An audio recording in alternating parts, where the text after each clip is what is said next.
என்னங்க நடக்குது இங்கே? விஜய் டிவிக்காரங்க நம்ம விஜய் என்ன நினச்சிட்டு இருக்காங்க? போன வாரம் தான் பிக் பாஸ், அதனால வெளியிடல, ப்ரொமோ லேட் ஆனிச்சுன்னு சொல்லலாம். இப்போ பாருங்களேன், எல்லாத்தையும் போட்டுறாங்க. ஆனால் நம்ம சுவாமி லட்சுமி பிரியா மட்டும் வச்சு செய்கிறாங்களா? எவ்வளோ பேர் ஆர்வமாக காத்துட்ருக்கோம். நம்மளை மட்டும் தவிக்க விடுறதுல இந்த விஜய் டிவிக்கு என்னதாங்க கொழுப்பா அப்படிங்கிறது சொல்கிற அளவுக்கு தாங்க தோணுது.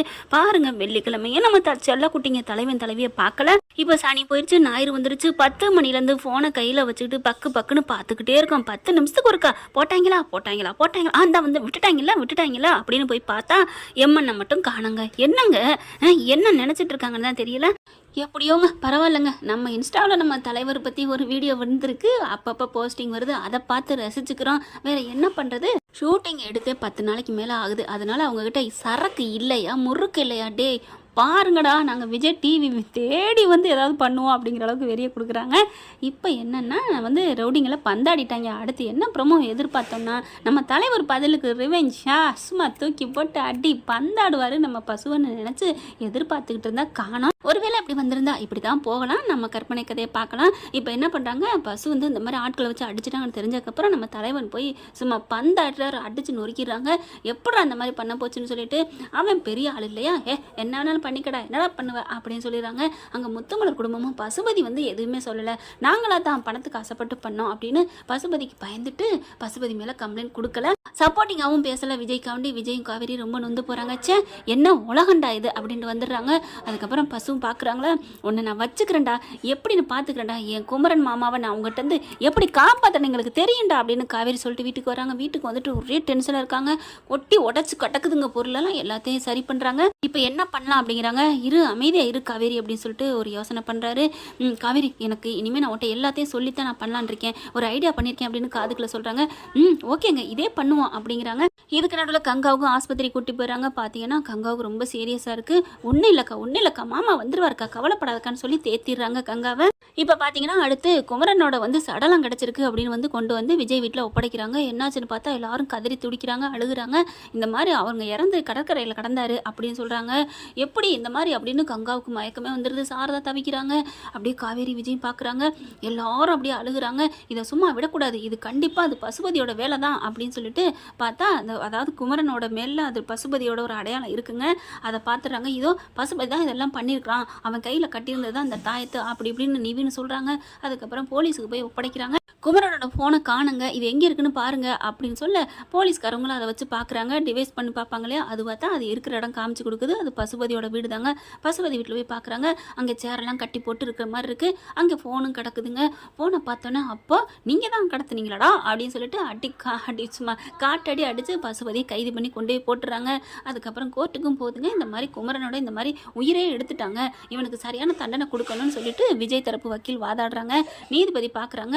எல்லாத்தையும் அலசி ஆராயிறாங்க. உடனேவா தீர்ப்பு சொல்ல முடியும், அடுத்து வாய்தா வைக்கிறாங்க. குமரன் வந்து இந்த மாதிரி இறந்துட்டாங்க அப்படின்னு சொல்லிட்டு கங்காவுக்கு உயிரே போகிற மாதிரி இருக்குது. ரொம்ப ஃபீல் பண்ணுறாங்க. அவரை நான் ரொம்ப நொந்துக்கிட்டேன், நோக்கடிச்சிட்டேன், இப்படி ஆகிட்டாரே அப்படி ஆகிட்டாருன்னு சொல்லி ஃபீல் பண்ணுறாங்க. அதுக்கப்புறம் அந்த குமரனோட உடலுக்கு இறுதி சடங்கு செய்கிறாங்க. செஞ்சு கொண்டே அடக்கமாக பண்ணிடுறாங்க. ரொம்ப ஃபீல் பண்ணி அழுகுறாங்க. விடுமா என்னம்மா பண்ணுறது அப்படின்னு சொல்லிட்டு அதுக்கப்புறம் விஜய் காவேரி பார்க்குறாங்க. அக்கா நீங்கள் அழுகாதக்கா, நமக்கு ஆண்டவன் உனக்கு துணை நிற்பாங்க்கா, மாமாவே வருவாருக்கா. எப்படி வருவார்? ஐயோ மாட்டிக்கிட்டோமா, ஏன்னா இது எல்லாமே விஜய் காவேரியோட திட்டம் தாங்க. அக்கா உன் வயிற்றுல குழந்தையா வருவாருக்கா அப்படின்னு காவேரி சொல்கிறாங்க. அடுத்து விஜய் நிவின்னு சும்மா இருக்கலங்க, எல்லா ஆதாரத்தையும் கொண்டு போய் கொடுக்குறாங்க. இவனால் எங்கள் உயிர் எங்கள் பக்கத்துலேருந்து போயிருக்கு, இவனுக்கு சரியான தண்டனை கொடுங்க அப்படின்னு வக்கீலை வச்சு வாதாடுறாங்க. இங்கே பசுவுக்கும் 6 ஆண்டுகள் சிறை தண்டனை கிடச்சிருது. ராகினி செம்ம காண்டாகிறாங்க. இங்கே பார், எங்கள் அப்பா உள்ளர தள்ளிட்டில, உங்களை நான் சும்மா விட மாட்டேடி அப்படின்னு ராகினிங்க சவால் விடுறாங்க. பார்த்துக்கலாண்டி அப்படின்ட்டு போகிறாங்க. அடுத்து பார்த்தா இங்கே வந்து கங்காவுக்கும் அப்படி ஒரு மாதிரி ஆயிடுறாங்க. குமரனை நினச்சி ஒரு கட்டத்தில் நோய்வாய்ப்பட்டு போகிறாங்க. ஐயோ இனிமேல் இதுக்கு மேலே தாங்காது அப்படின்னு சொல்லிட்டு, அக்கா வாக்கா ஒரு இடத்துக்கு போவோம் அப்படின்னு சொல்லிட்டு சாரதா கூட்டிட்டு கிளம்புறாங்க. அது பார்த்தா விஜயோட ஃப்ரெண்டோட வீடுங்க. அங்கே பார்த்தீங்கன்னா அதாவது விஜயோட ஃப்ரெண்டு வீடு. அங்கே போயிட்டு இவர் தாங்க வாடகைக்கு எடுத்து எல்லாத்தையும் பண்ணிக்கிட்டு ரெடியாக நீட்டாக வச்சுருக்காரு. அங்கே உள்ளர போகிறாங்க. அங்கே குமரனை கூப்பிட்றாங்க. குமரன் திரும்பி பார்க்குறாரு. கங்கா வந்துட்டு எங்கே வந்திருக்கோம் அப்படின்னு பார்க்கல, மாமா பார்க்க போகிறோங்க்கா. மாமாவா? அவர் எப்படி இனிமேல் வருவார், அங்கே பாருக்கா அப்படிங்கிற பார்க்குறாங்க. ஏங்க அப்படின்னு சொல்லிட்டு கங்கா அப்படின்னு ஓடி வந்து கட்டி பிடிச்சிக்கிறாங்க. அப்படியே குமரனை பார்த்தோன்னே அப்படியே சந்தோஷம் தாங்கலை. மாப்பிள்ளையை பார்த்தோன்னே சாரதாவுக்கு, தம்பி நீங்கள் உயிரோடு இருக்கீங்களா அப்படின்னு சொன்னோன்னா, ஆமாம் எல்லாம் இது எங்களோட நாடகம் அப்படிங்கல, ஏண்டி இப்படி பண்ணுன்னு சொல்லிட்டு காவேரி அடிக்கிறாங்க.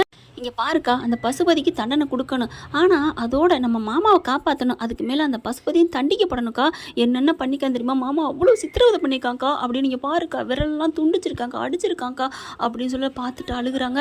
அதனால தான் மாமா தான் இந்த ஐடியா கொடுத்தாரு, நான் இந்த மாதிரி இறந்த மாதிரி இருந்துடுறேன், எல்லா இறுதி சடங்கெல்லாம் செய்யுங்கன்னு முறைப்படி ஊரறிய உலகறிய யாரோ ஒருத்தவங்க அதெல்லாம் ஆஸ்பத்திரியில் சொல்லி வாங்கிட்டு வந்து யாரோ ஒருத்தரை வச்சு இறுதி சடங்கு செஞ்சிடுறாங்க.